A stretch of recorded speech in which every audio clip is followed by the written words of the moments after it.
বন্ধুরা, আজ আমি তবলার একটি বিশেষ বল নিয়ে এলাম ত্রিতাল রেলার ওপরে। এই বলটি খুবই গুরুত্বপূর্ণ। ভালো তবলিয়া হতে গেলে আপনাকে এই বলটি অবশ্যই জানতে হবে। এই বলটির ব্যবহার বিভিন্ন জায়গায় আছে। আপনি যদি ভালো করে এই বলটি রপ্ত করতে পারেন তাহলে কিন্তু আপনি খুবই উপকৃত হবেন। বলটি হলো তক তেরে কেটে তাক। আমি আগেও কিছু লেসন দিয়েছিলাম, তো আজ আমি শুধু এইটুকানি শেখাবো আপনাদের। এটি কেমন বল আপনারা নিজেরাই বুঝতে পারবেন যখন বাজাবেন। ধা পুরো প্রথম থেকে শেষ পর্যন্ত আপনারা থাকবেন, কিন্তু তাহলে কিন্তু বিষয়টি আপনারা সম্পূর্ণ বুঝতে পারবেন। ধা তেরে, ধা তেরে কেটে তাক আমি বলছি না, তক তেরে কেটে তাক। তক তক তেরে কেটে তাক। আগে বলটি একটু বাজিয়ে দিই।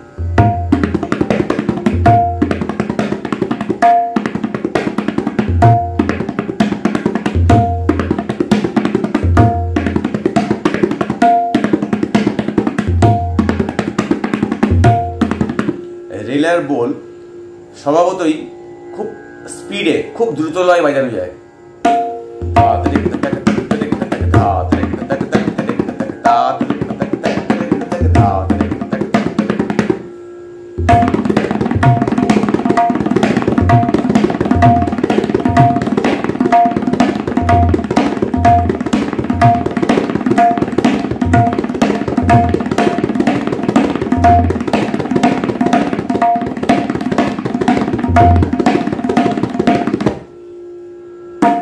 শুনে নিশ্চয়ই বুঝতে পারছেন বলটি কতটা গুরুত্ব আছে। এবার শিখুন। ধা তেরে কেটে তাক। ধা আপনারা জানেন, ধা তা অ্যান্ড গে বা ঘে একসঙ্গে বাজালে ধা হয় কিনারাতে। ধা তে রে তে রে কে তে তা ক। ধা তে রে কেটে তা ক। এই তা কিন্তু গাবের ওপরে ইন্ডেক্স ফিঙ্গার দিয়ে। ধা তে রে কেটে তা ক। আরেকবার বাজাচ্ছি। ধা তে রে কেটে তা ক। তক তে রে কেটে তা ক। চারটে আঙুল, চারটে ফিঙ্গার দিয়ে গাবের ওপরে চাপা আওয়াজ। তক তক তক। আরেকটি বিষয় বলে নিই আপনাদের। এই থাম, অনেকের ক্ষেত্রে আমি দেখেছি থামটা কিন্তু এখান থেকে নেমে যায়, এরকম অনেকটা নিচে চলে যায়। এটা রং প্রসেস। থাম কিন্তু এইরকম জায়গায় ফিক্স থাকবে। যেখানে বাজান না, এখানে হাতটা প্যারালালি থামটা এখানে থাকবে, বুড়ো আঙুলটা এখানে থাকবে। তক তে রে কেটে তাক। তক তে রে কেটে তাক। তক তে রে কেটে তাক। তক তে রে কেটে তাক। আপনি যদি প্রথম থেকেই খুব স্পিডে বাজানোর চেষ্টা করেন তাহলে কিন্তু পারবেন না। আপনাকে এই লয়েতে আমি যেটা বাজাচ্ছি খুব জোরে জোরে প্র্যাকটিস করতে হবে, খুব দাপট দিয়ে আপনাকে বাজাতে হবে। প্রত্যেকটা বাণীর ওজন সমান হবে, ওয়েট সমান হবে। ত যেরকম জোরে হবে, ক সেরকম জোরে হবে।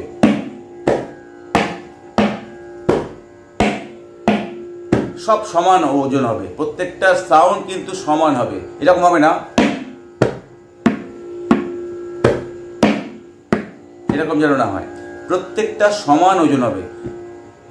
এই লয়েতে আপনাকে 10 থেকে 15 মিনিট আরও যদি পারেন তো বাজাতে হবে, কিন্তু আপনাকে ধৈর্য রাখতে হবে। আপনার হাতে যদি স্পিড আনতে চান অবশ্যই করে আপনাকে ঠাই লয়, বিলম্বিত লয় আপনাকে প্র্যাকটিস করতে হবে। আমাদের হাতে স্পিড কিন্তু একদিনে আসেনি, প্রচুর আমাদেরকে রেওয়াজ করতে হয়েছে এই ঠাই লয়, বিলম্বিত লয়। তার জন্য আমি একটা আপনাদেরকে লেসন দিয়েছি, মেট্রোনম। মেট্রোনমটা আপনারা এই অ্যাপসটা গুগল প্লে স্টোর থেকে আপনারা ডাউনলোড করে নেবেন। তাহলে মেট্রোনোমে আপনাদের বাজালে সুবিধা হবে কি, ডিটেলিংটা আপনারা যে লয় সম্বন্ধে জ্ঞানটা আপনাদের হয়ে যাবে। একটি তালের তো প্রতিটা তালের একটা লয় আছে, ছন্দ আছে, সেই লয়েতে আপনারা সঠিকভাবে বাজাতে পারবেন। এই ঠাই লয় যখন আপনি 15 মিনিট বাজাবেন তখন আপনার হাত কিন্তু আস্তে আস্তে আস্তে আস্তে হাতে একটা ওয়েট গ্রো করবে। এবং এই লয়টা যখন আপনি একটু তারপরে 15 মিনিট বাজানোর পরে একটু বাড়িয়ে নেবেন, তার থেকে আরও 10 মিনিট বাজাবেন। আমি আগে দেখাচ্ছি।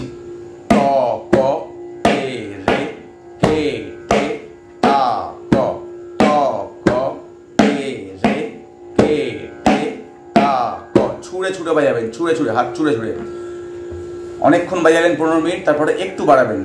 ক ক কে রে কে কে। ধাতে রেখেটা তাক কিন্তু এর সঙ্গে জুড়লাম না, আমি সম্পূর্ণ তকত রেখেটার থেকে আলাদা করে নিলাম। ক ক কে রে কে কে তা ক ক ক কে রে কে কে তা ক ক ক কে রে কে কে তা ক। এখনো কিন্তু ছুঁড়ে বাজাচ্ছি, আর একটু বাড়াবো। ত ক তে রে কে তে তা ক। এখনো ছুঁড়ে ত ক তে রে কে তা ক। কিন্তু আঙুলগুলো যেন এরকম ছড়িয়ে না যায়, তাহলে কিন্তু it's a wrong process and লুকিংটা খুবই খারাপ হবে। আপনি যখন বাজাবেন কারোর সঙ্গে বা কোথাও আপনি প্রোগ্রাম করতে যাচ্ছেন, তখন কিন্তু পাবলিক অডিয়েন্স কিন্তু আপনাকে দেখবে যে আপনার অ্যাপিয়ারেন্সটা কেমন আছে। আপনার অ্যাপিয়ারেন্স যদি ভালো না হয়, আপনি যত ভালো বাজান না কেন, আপনাকে কিন্তু লোকে আপনার বাজনা পছন্দ করবে না। আপনার টোনাল কোয়ালিটি যত ভালো হোক, আপনি যদি গান গাইতে গাইতে মুখটা বেঁকিয়ে বেঁকিয়ে গান, তাহলে কি মানুষ ভালো বলবে? মানুষ ভালো বলবে না। তাহলে সব ক্ষেত্রে একটা দর্শনধারীর ব্যাপার আছে। আপনাকে দেখতে সুন্দর হতে হবে না, কিন্তু আপনি হাসতে হাসতে বাজান, হাসতে হাসতে গান গান, তাহলে কিন্তু এগুলো আমাদের গুরুজির কাছে শেখা। যে এর জন্য আপনাকে আয়নার সামনে মিররে বসে আপনাকে প্র্যাকটিস করতে হবে। সামনে আয়না রাখুন, রেখে আপনি দেখুন ফিঙ্গারিংগুলো ছড়িয়ে যাচ্ছে কিনা। ফিঙ্গারিংগুলো কিন্তু আপনাকে সঠিকভাবে এরকম সুন্দর গোছানো ফিঙ্গার চাই। আপনারা পুরানো দিনের অনেক বড় বড় নাম করা তবলা প্লেয়ারদের দেখবেন, তাদের ফিঙ্গার স্টাইল দেখবেন কত সুন্দর তাদের ফিঙ্গার স্টাইল। এখন জাকির হোসেনে দেখবেন, আগে ছিলেন কেরামতুল্লাহ খান সাহেব, তারপরে আপনাদের আহমদ জান থিরকুয়া সাহেব, অনেক কত শিল্পীর নাম বলবো, তারা বিখ্যাত বিখ্যাত স্টলওয়ার্ডস, জ্ঞানপ্রকাশ ঘোষ, সাবির খান, এনাদের হাতের ফিঙ্গার স্টাইল দেখবেন একদম গুছানো ফিঙ্গার স্টাইল। দেখুন এর বেরোচ্ছে না, কিন্তু আমি এরকম বেরোচ্ছি না, কিন্তু আমি তারপর আর একটু বাড়ালেন। আমি একটু কথা বলে ফেলছি বেশি, কিন্তু এই কথাগুলো প্রত্যেকটাই আপনাদের গুরুত্বপূর্ণ, প্রত্যেকটাই আপনাদের জীবনে কাজে লাগবে। এখনো ছুড়ে বাজাচ্ছি।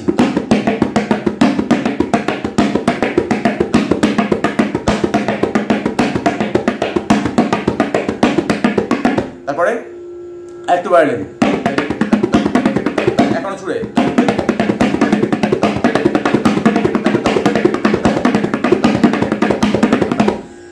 এই নয় আপনি আরো 20 মিনিট বাজালেন।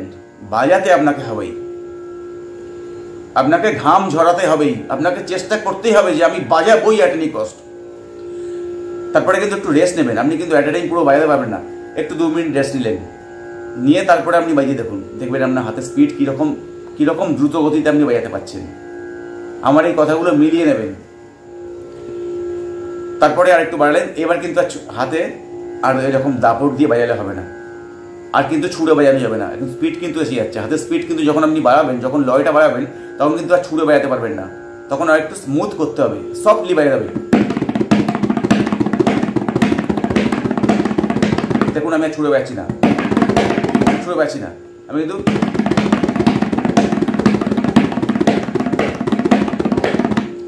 এরপরেও কিন্তু স্পিড আছে।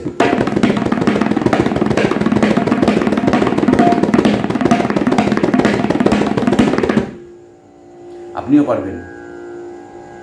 You will try, you will be succeed. আমি আপনাকে কথা দিলাম, আপনিও পারবেন। তো আজ এই পর্যন্ত। আরেকবার তক্তা রেখাটা দেখিয়ে দিই। ক ক কে রে কে কে তা ক ক ক কে রে কে কে তা ক ক ক কে রে কে কে তা ক ক ক কে রে কে কে তা ক। ধাতে কেটে তা জুড়ে দেবেন, ধা তে রে কে তে তা। পরে জুড়ে দেবেন যখন প্র্যাকটিস করবেন। ফাইনালি যখন বাজাবেন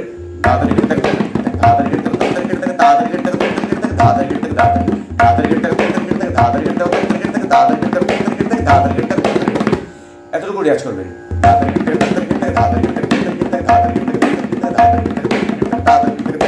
চারটে চারটে করে বাজান।